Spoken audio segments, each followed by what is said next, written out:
Good evening, folks. It's your old pal Pop Pop here, settling in with you as the sun goes down and the day quiets itself. I hope you found a nice soft spot to rest your bones. Maybe you've got a warm cup of tea nearby, or maybe you're just listening to the crickets start their nightly choir. It's good to be together again. Now, before we open the book on tonight's memories, I want to remind you of something important. We aren't just here to walk down memory lane. We're here to keep those minds of yours sharp as a tack. We're doing a little work under the hood, greasing the gears. So I want you to listen close, closer than usual. Pay attention to the colors I mentioned, the names, the smells, and the little details tucked inside the story. Because at the end, just like always, I've got 5 questions waiting for you in our Brain Prime Challenge. It's a workout for your memory, and I know you're going to do just fine. So, perk up those ears, and let's travel back a bit. Tonight, I've been thinking about resilience, specifically the scrapes, the colds, and the cures that made us tough. The title of our story tonight is The Monkey Blood and the Blue Jar, Surviving Sick Days in the 50s. You remember the old saying, don't you? An apple a day keeps the doctor away. Nowadays, people have vitamins, supplements, and apps on their phones that tell them how many steps to walk. But back then, that apple wasn't just a fruit. It was practically a prescription. My mother believed in that saying like it was written in stone. Every day in my lunch pail, there it was, a red delicious. And I mean, they were actually delicious back then, crisp and snapping when you bit into them, not mealy like some of the ones you buy at the supermarket today. That shiny red apple was the first line of defense. It was supposed to scrub your teeth and protect your health, all in a few crunchy bites. But, of course, the apple couldn't stop everything. And when you did get sick in the 1950s, the world felt a little different, didn't it? We didn't rush off to the urgent care for a sniffle.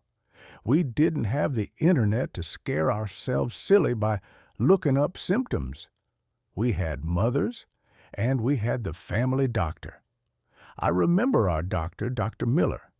He was a tall man with wire-rimmed glasses and a voice that sounded like gravel rolling in a barrel, but gentle. When you were really down for the count, maybe with a high fever or the flu, you didn't go to him. He came to you. Can you imagine that today? A house call. I can still hear the sound of his heavy Buick pulling into our gravel driveway.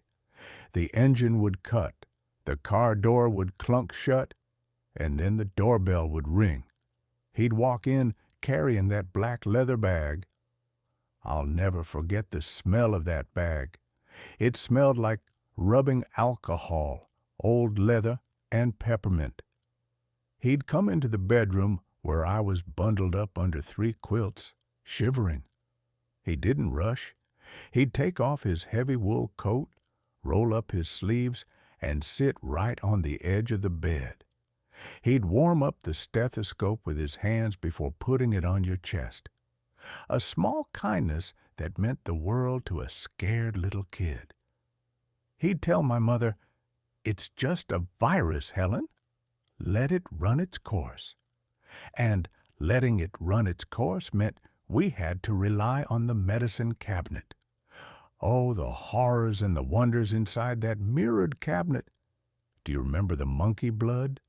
That's what we called it. Mercurochrome. Or maybe you had merthiolate. If you scraped your knee playing stickball in the street, you knew what was coming.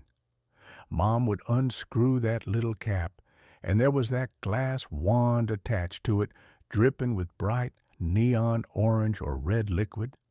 She'd say, "This is going to sting just a little." That was the biggest lie of the 1950s. It stung like fire. You'd blow on it. hopping around on one foot, watching your knee turn that distinct orange-red color that wouldn't wash off for a week. But you know what? We wore those red badges with pride. It meant we were tough. Then there was the castor oil. Just saying the words makes my throat tighten up. It was thick, oily, and tasted like, well, like punishment. Grandmother swore by it. Stomach ache, castor oil, headache, castor oil, bad attitude, probably castor oil too. My mother would try to be nice about it. She'd mix it with a little orange juice, but the oil would just float to the top looking at you. You had to pinch your nose, tip your head back, and swallow it down in one gulp. The only saving grace was that sometimes, if you were brave, you'd get a butterscotch candy afterward to wash the taste away. But it wasn't all bad. There was comfort in being sick in the 50s, too. I'm thinking specifically of the blue jar. You know the one, Vicks VapoRub. When you had a chest cold, that blue jar was magic. My mother would scoop out a glob of it with 2 fingers.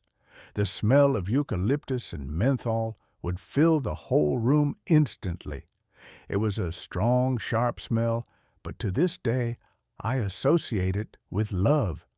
She'd rub it on my chest, front and back, and then, here's the kicker, she'd take an old, soft flannel cloth, maybe an old diaper or a piece of a towel, and pin it to my pajama top so the grease wouldn't get on the sheets. The warmth of the blankets would make the vapors rise up, and you'd finally be able to breathe again. And if you had a cough that just wouldn't quit, there was the steam tent. Mom would boil a pot of water on the stove, put it on the kitchen table on a trivet, and drape a big bath towel over your head and the pot. Breathe deep, she'd say. You'd sit there in the dark, sweating, inhaling that hot, moist air until your face was red as a beet. But it worked. It cleared you right out. We didn't have Pedialyte or fancy electrolyte drinks back then. If your tummy was upset, do you remember the cure? It was ginger ale.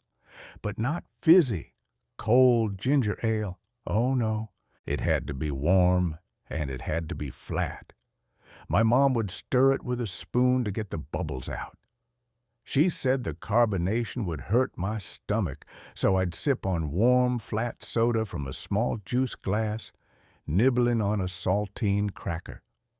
It sounds terrible now, but back then, that sugary ginger taste was the best meal you could hope for when you were feeling under the weather. There was a simplicity to it all. We trusted the body to heal. We trusted time.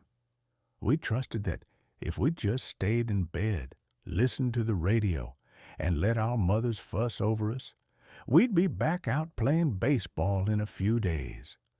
We didn't panic. We endured.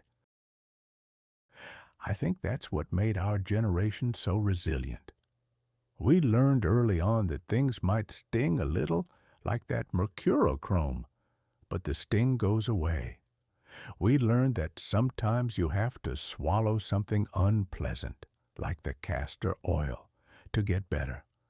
And we learned that there is nothing more healing than a cool hand on your forehead and the smell of eucalyptus in the air. So, as you lay your head down tonight, take a deep breath. You don't need a specialized app to tell you how to sleep. You just need to close your eyes, let the worries of the day drift off like steam from a pot, and remember that you're strong.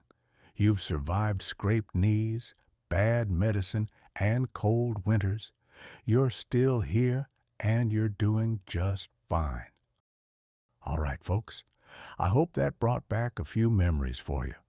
Now sit up straight, take a sip of water if you need it, because it's time to see how well you were listening. I've got 5 questions for you. Don't stress, just do your best. Here comes the Brain Prime. Question number 1. At the very beginning of the story, I mentioned an old saying that my mother believed was law. It involved a specific fruit. What was the saying?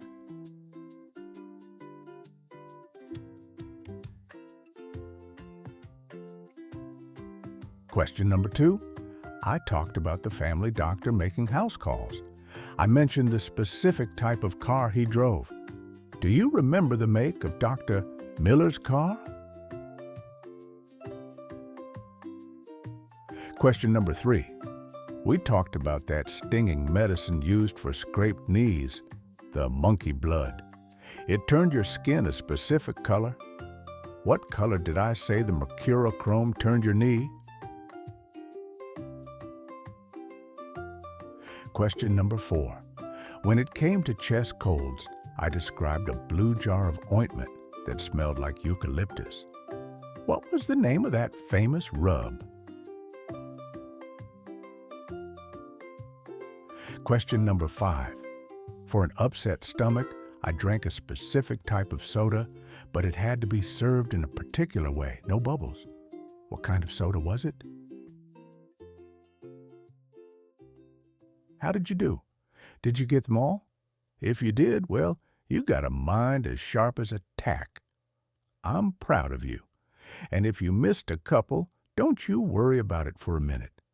You're exercising your brain just by trying, and that's what counts.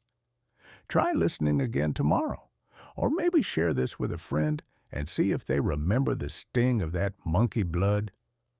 Before you go to sleep, if you enjoyed our time together, please go ahead and hit that subscribe button and ring that little bell. It helps our community grow, and it makes sure you never miss a story with me, and you won't want to miss the next one. Join me tomorrow morning for a story that's going to get your heart fluttering a little bit. We're going to talk about postcard pulses crushes written in airport ink. We'll be diving into the romance of the 1960s, love letters sent across oceans, and the excitement of travel. You won't want to miss it. Good night, folks. Sleep tight.